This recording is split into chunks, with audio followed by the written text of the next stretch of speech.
محترم ناظرین، آپ دیکھ رہے ہیں ہماری ویڈیو اقرا اردو ٹی چینل پر۔ اردو زبان کی تیسری کتاب ہے اور سبق نمبر ہمارا آج کا 3 ہوگا۔ اطاعت اور طاعت۔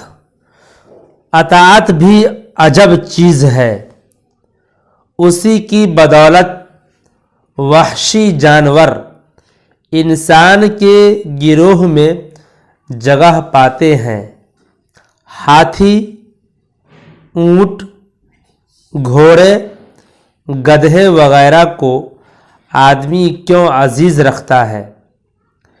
کس لیے ان کی خدمت کرتا ہے؟ اسی واسطے کہ وہ آدمی کے مطیع ہو جاتے ہیں، اس کی مرضی کے مطابق کام دیتے ہیں۔ انسانوں میں وہی عزت، دولت، رتبہ، منصب پاتا ہے جو اپنے بزرگوں اور حاکموں کی اطاعت، آقاؤں اور استادوں کی فرما برداری کرتا ہے، ان کی مرضی کے آگے اپنی مرضی نہیں چلاتا۔ جو بچے ماں باپ کا کہنا مانتے ہیں وہ سب آفتوں سے امن میں رہتے ہیں۔ جو استادوں کی مرضی پر چلتے ہیں وہ آدمیت اور انسانیت اور علم و ہنر سیکھتے ہیں۔ جب جوان ہو جائیں گے بڑا رتبہ پائیں گے۔ جو بچے مرضی کی خلاف کرتے ہیں وہ کیسے ہی ذہین اور چالاک ہوں، ہمیشہ بے ہنر اور بے نصیب رہیں گے۔ عیش، خوشی اور چین اسی گھر میں ہوتا ہے جس گھر کے چھوٹے اپنے بزرگوں کی اطاعت دل سے کرتے ہیں۔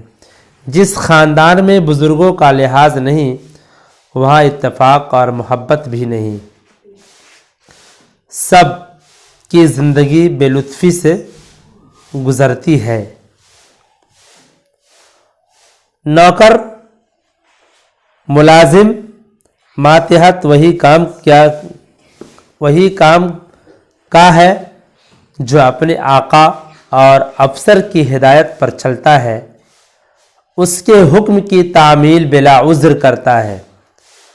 وہی فوج فتح پاتی ہے جو اپنے سردار کے اشاروں پر کام کرتی ہے۔ وہی کارخانہ رونق پاتا ہے جس کے ملازم مالک کی اطاعت کرتے ہیں۔ وہی ملک مالا مال اور نہال ہوتا ہے جہاں کی رعایا اپنے بادشاہ کا ادب، حاکموں کی اطاعت اور قانون کی پابندی کرتی ہے۔ جہاں کی رعایا سرکش اور نافرمان ہوتی ہے وہاں بے امنی، تباہی، بربادی اور مفلسی کے سوا کچھ نہیں ہوتا۔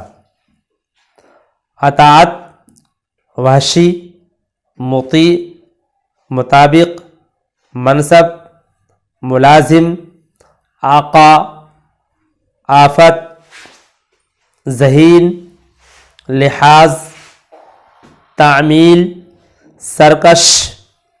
اطاعت وحشی، مطیع، مطابق، منصب، ملازم، آقا، آفت، ذہین، لحاظ، تعمیل، سرکش۔